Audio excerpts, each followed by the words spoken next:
Hi guys, welcome to your most favorite agric channel. Yes, this is Farming in Africa. We love the world of agriculture.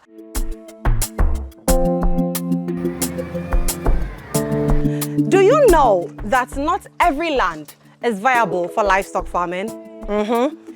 I want you to stay tuned today, and before that, if you are not following us on any of our social media platforms, you are making a huge mistake.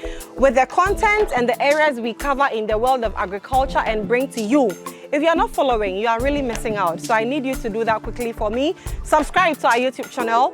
Facebook, we are there, Farming in Africa. Instagram, TikTok, and LinkedIn. Do the right thing for me.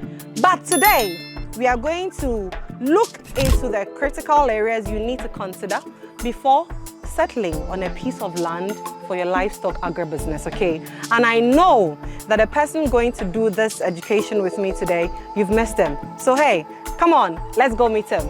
The sound today, it's not easy. Follow me.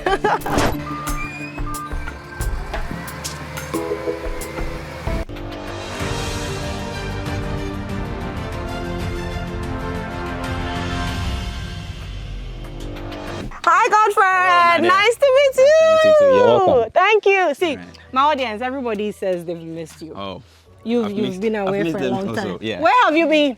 A lot has gone on here at the farm. A lot has gone on here at the farm. Yeah. See, it means you should pay us a visit. If you think you've been here recently and things are the same, no.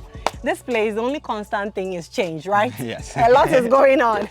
But Godfred, today we come to you to glean your knowledge on choosing viable lands for livestock agribusiness, or let me just say livestock farming. Yeah. Most people, especially those who have large family lands, sometimes it's easy for them to think that, hey, I have land, let me just start. Yeah. But when we tell them you don't just start, there are things you need to consider. Yes. Sometimes they find it difficult to swallow that. So see, today I'm going to push myself away and you do the talking. All right. Yeah. Okay. All right. So before you start your livestock farming, there are a lot of things you need to consider. Even if you have the land already, there are some things that you need to consider before you start building your pens or planting your grass for your livestock. So the first thing is acquiring the land, right? So if you don't have a land and you want to go into a community to get a land to start your livestock, you need to, one, make sure that where you are buying the land or the land that you are buying is a farmland. So when we talk of farm, we have different types of land. There are some lands that are used for real estate, and also we have the farmlands. So before you buy a farmland, you need to, one, go to the family that own the land. So farmlands are mostly owned by families, not for just one person. There are different people that own that land. So if you want to buy a farmland, you need to go to that family, look for the head of the family, and then you talk to the whole family, not just one person, before you purchase that land. Once you are able to see the family and purchase that land, before you even purchase the land, you need to first visit the farm, the land that they are selling to you, right? So you need to visit to check one or two from the land before you even purchase them. That is, if you go to the farm land and you want to use the farmland for livestock, you need to make sure that the topography and then the fertility of the land is okay before you purchase the land, because you need the fertility because you want plant feed for your livestock. So here at Semensha Farms, we have the Semensha grass that is planted for livestock. We also have the alfalfa that is also planted for livestock. So you need to make sure that the land you are purchasing is fertile enough. It has some loamy soil that can contain the grasses or be able to grow the grasses for you, right? So you need to make sure that the soil is very fertile, and also you check the topography of the land. So livestock, if it is goat farming and the land is hilly, it's fine. You can do goat farming on hilly lands because you can build the structures there. Even if there are rocks there, you can still build the structures there and then get a place where you can plant the grass for your livestock, right? So one, you need to make sure that the soil is okay and then the topography of the land is okay. Also, you check the location of the land, right? So you cannot do livestock farming, either goats, either sheep, pig, in an urban area. You need to get a place a bit far from town, that in case the goats poop or those kind of smell that comes from the farm will not affect the neighbors around, right? So you need to make sure that you're buying a land which is not too close to town that will affect other people as well, right? once you are able to get the land, you need to make sure that even where your land is situated, it has road access to that place. So you cannot just buy any land from anywhere that the road is no good. One, you as the farmer, in case you are bringing the livestock, you will use a vehicle to bring them. You need to have access to road before you bring them. So you need to make sure that road leading to your land is accessible before, or you can construct a road to your land, right? So you need to make sure that where you are getting the land there's road access there. And also, you also need to make sure that you can have electricity on the land. So you need to make sure that you have access to electricity there, because one, it's either you will need water for your livestock. If you dig your own borehole, you will need electricity to pump it, or you need to dig a well for them. So you need to make sure that there's electricity there that also can serve as security, because the people that will live on the farm will need electricity to be able to take care of the animal, because they need electricity in the farm so that they also not feel like they've been left in the bush, right? So you need to get electricity access to the land before you purchase that land, right?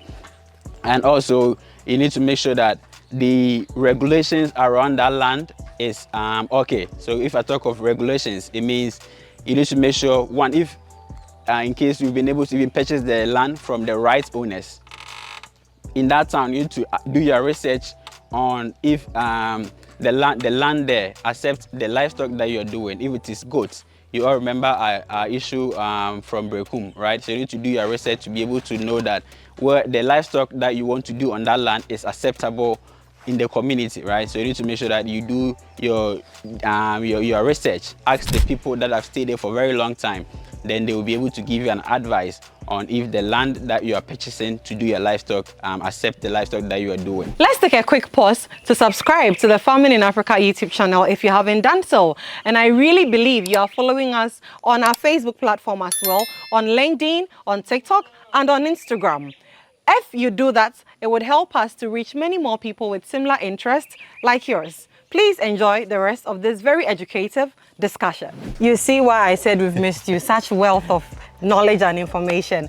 I am really impressed about how you incorporated the welfare of the people who will be handling the business into your submission as well. Yeah. Because we've had people, especially from the diaspora, who come to us, they already have the land in very remote areas. And then they are asking for people to go stay there. Yeah. No internet connection, sometimes no water source even, no electricity most of the time, to stay there and, you know, give their best. And I think if you are listening to this, it's not just about the business, especially if you are going to be an absentee farmer, because sometimes, not sometimes, because it's the people that are going to handle the farm you are going to establish for you in your absence. So think of them when you are even selecting something as basic as the land. There is a question for you. Okay. There is a gentleman who has sent in a question about how his land is a very rocky land. Yeah. And he has seen in our videos how even in South Africa we show the mountainous places, the rocky places for the animals. Now he says he likes the land, but he is afraid about the feed cultivation part. Okay. How would that work? Yeah. I am smiling because I know you have an answer for him, so please do justice to that. All right, so I earlier said you need to get a loamy soil, but the sementia grass also thrives in very hard areas, also because the grass is very hard and also drought resistant to certain conditions. Even if your land is very hilly, there are rocks there, you need to get a place where the rocks or the gravel there it has a little loamy soil, not too much rocks. If you plant the grass there, definitely it's not going to survive because the roots are going to be on the rock. But you need to get a place that has a bit, if the place where you have it has a bit of gravel and the loamy mixed together, the grass is going to do very well there, right? Yeah. Wow, thank you. I like that. To the gentleman who asked that question, maybe one day I will take you up north, the middle belt to Brekum, where our old farm was, because over there you would see the perfect example of what Godfrey just described. A mix of a bit of even sand, not so much of loamy, even sand, and the gravels, and the grass is still doing great there. So see guys, today the sun, you look at Godfrey, the way he's sweating, but we are doing this for the love of the job. So if you have any question concerning the land, I need you to put it under the comment section, and I promise you, we will do due justice to that. Any final message for people setting out to go get land for their business? Yes, so I would say before you even buy the land, you need to get people that have done it before, get their experience, what they've encountered during the securing of the land, right? So you need to do more research, ask people that have done it before you purchase the land. And also you need to get somebody to do farm assessments for you, to look at the land that you've purchased. Is it okay to even do the goat farming, the cattle farming, the pig farming that you want to do on? So I would say research is the most important thing that you need to do when you want to secure a land for your livestock business. And on that note, let me share a quote I read recently with you. Intentional customers do their due diligence. Research, he has said it all. See you in another video, and thank you always for doing this with us. We love you so much. Godfred, it's bye-bye. Thank you so much.